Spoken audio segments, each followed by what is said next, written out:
class. It is Mrs. Gylling here, and I am welcoming you to Government B. Before we get into the nuts and bolts of the class, I wanted to let you know a little bit about me and my family. So, again, like I said, I am Mrs. Gylling, and this is a picture of my family a couple years ago.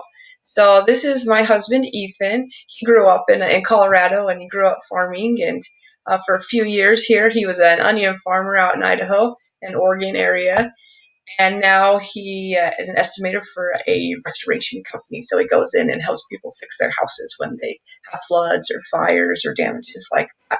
He's definitely a rock in our family. He takes good care of us, and we like having him around. And this, let me show you more updated pictures, because in this one I had two kids. Now we've got three little girls, and they are all BYU fans. We love BYU football. Sorry, ASU fans out there. We're all about BYU in this house. So this right here is my oldest. Her name's Taylor, and she is almost 5 years old. She loves gymnastics, and she's super smart. She's very articulate, has a great vocabulary, and she's just a fun girl to be around. She loves to help out, especially with the baby here. And this is Skylar. She is our just turned 3-year-old, and she likes to tell people that she's almost 4, even though she's still got like a year until she's there. But she's the funniest kid I've ever met in my life. She just says the funniest things. Just like the other day, we were outside running around in the yard, and she goes, "Mama, I can't keep up because I got yellow yags." And then the next day, she came up to me and goes, "Mom, look, I don't have yellow yags anymore. I can run super fast." So she's a great kid. And then the newest addition to our family, this is baby Parker. She's about 6 months old now, and she's the happiest baby I've ever met in my life. She doesn't fuss too much at all. She'll give you the biggest grins. If she wants your attention, she will stare at you and smile at you until you acknowledge her presence. So, three girls is awesome. And as you just saw in the picture that popped up, we also have a dog. Her name is Heidi, but we call her Princess Poodle Pants around here. And she was raised with Taylor over here. So, we've had her for about 4 years, and she's very protective of the girls, takes good care of them. And Mrs. Gylling, I graduated from BYU in Utah. That's why we're BYU fans over here. And that was about 5 years ago. And I have my degree in teaching social sciences, and that's how I'm your social studies teachers over here, especially teaching government. I love to And now we're on a kind of an exercise kick. I've been going to a Zumba class, so that's pretty fun. I love watching BYU football, as we said earlier. And honestly, I love teaching you guys. Teaching is a passion of mine, and it brings me a lot of joy to see all of you learn new things and accomplish a lot. So that's my family. Let's get into the nuts and bolts of our course. So here's the different assignments and projects that you'll have. The first thing is checkpoints. Oh, let's go back here. We want to skip ahead. Hold on. Let's go back to where we want to be. The joys of technology, right? Okay, hold on. See, it's just like a real classroom, guys.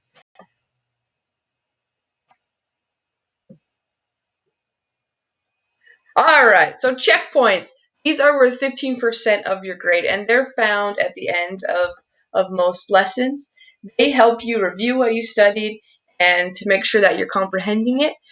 They are, like I said, worth 15%. You do get 3 attempts on them. So if you don't get what you want the first time, you really study again, take it again, and keep taking it until you've used your attempts or you've gotten 100%. I think that's the best route to go. Discussions are worth 15%. There's a discussion rubric in the course that I would like you to follow. If there's more than one question, I only really require you to answer one for each one. So make sure you're doing that. But you need to write at least 3 sentences and make sure you're answering that question completely for each one there. Exams are worth 20%. There's 5 unit exams, in this course, and I do have study guides that you can use to help prepare for those exams.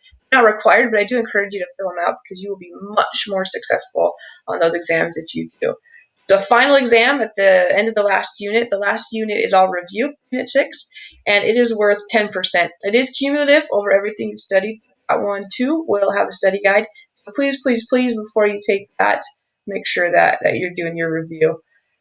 There are projects. There's 3 of them in this course. So one of the projects is a slideshow Another project is a paper, and then there's a third project, one of the projects where you can choose between writing a paper or doing the slideshow. And I think that's the second project. So I try to give you a little bit of an option there and have a little bit of variety on the projects.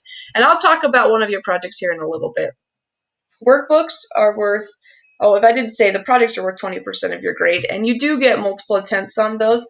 So if you turn them in and you get a grade and you're not happy with it, please fix stuff. I'll give you a second attempt, turn it in, and you'll get a better score. So let's make sure that we're working hard on those and not just settling for things. Workbooks are 10% of your grade. They're found all throughout each lesson, and they help you make sure your understanding is staying on track. And you get an unlimited number of attempts on those, so you really want to get 100% on your workbooks. Video assignments are worth 10%. They are found at the beginning of each unit. This one right here is your first video assignment. They're very simple videos, most of them that I've made, some that maybe I've found that could help you understand the material better. I want you to watch these because they will help you in the course. If you watch these, you will do much better on your projects because usually I'm giving you advice on how to successfully complete those. So make sure you're watching those video assignments, and then after you watch these short questions that you need to answer. Super easy questions. They're like, did you watch the video? What do you have to do for your project? So an easy 10% there, so please do that. I also offer a bonus in this course. So if you finish the entire course, so that means you get through all of the lessons and you take the final exam, then I will drop your lowest unit exam grade score on the test. I can't drop the final, unfortunately. That's a required one that we have to have in the system. But any of your other test scores in this class, lowest one, I will drop it if you finish the entire course. So it's a bonus for sticking with it and not giving up before it's over. It's seen it raise grades, maybe from a B to a C, or from a C to a B, excuse me. It just depends, but really a good bonus to have there. So really try to finish that whole course. So that's the course. Let's go into the first project that you're going to start working on. Here's the prompt. It's called Running for President. So Project 2 challenges you to explore the realities of running for President of the United States of America. You will navigate through the decision-making process of selecting a party and platform on which to run. You will also map out a campaign strategy to address social, political, and economic factors. Some of these include winning votes in the swing states, securing financial backing, and addressing divisive issues. So it says Project 2 on here. It's kind of a little bit weird in the system. So this is the first project you're going to start. It's actually one of the last projects you're going to turn in.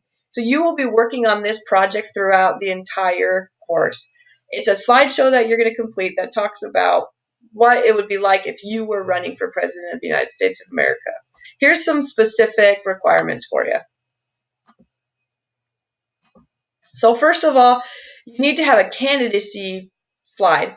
This is a paragraph explaining why you are running for president. What is it that motivated you? And again, pretending. I know that many of you probably don't actually want to be president. Maybe some of you do, which is cool.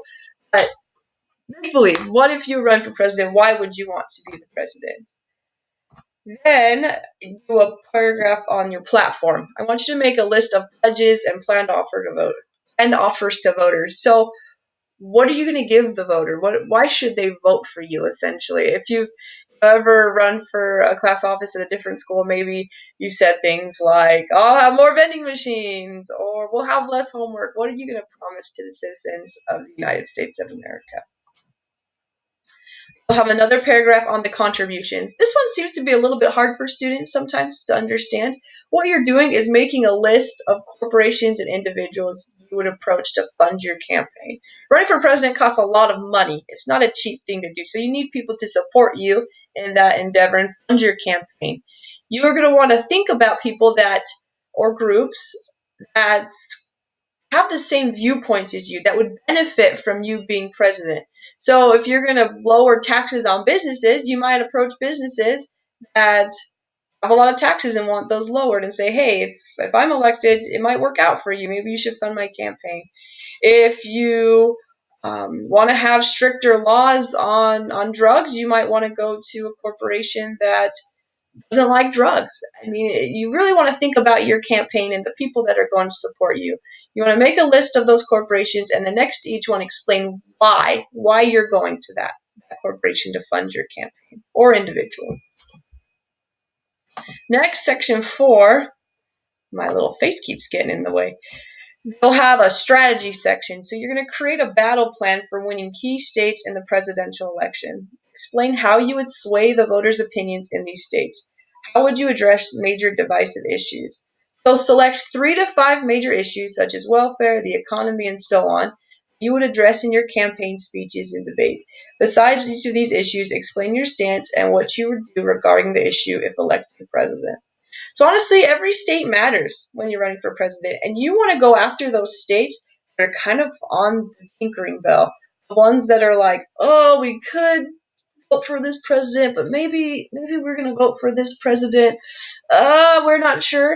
You already know there's states that absolutely are gonna vote for you, so you want to make them happy, but you really want to focus in on those key states, the ones that could go either way. So think about those states and think about what it's going to take to get them to vote for you and what could you approach them with.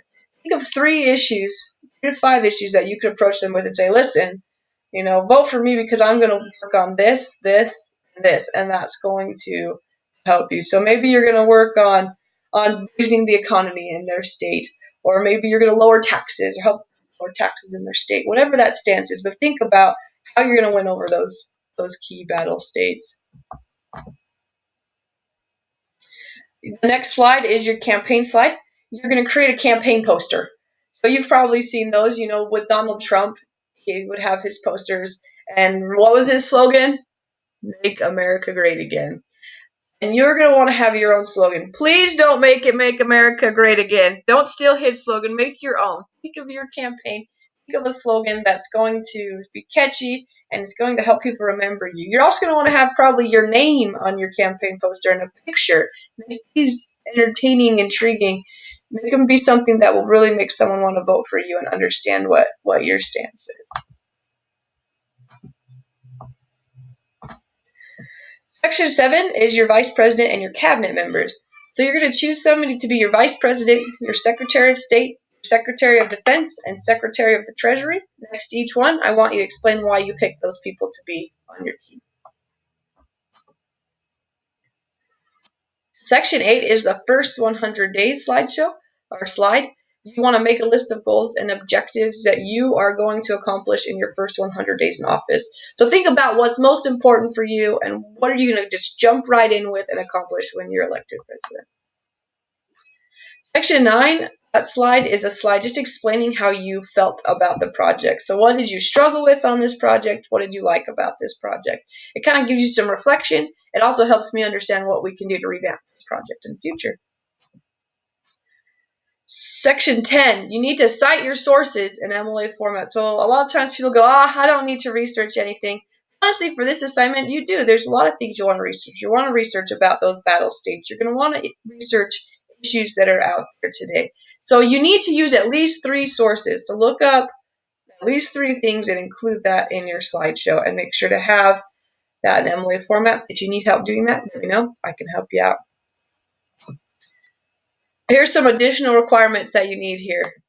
First, you need to have at least 5 images. Please don't put all 5 images on one slide. Spread them out. Put some pictures in your slideshow to make it interesting. You need to have a slideshow theme. So don't just have a white background. Pick a theme within Google Slides or PowerPoint. Make it a little bit more interesting. If you don't know how to do that, Google it or reach out to me and I'll help you.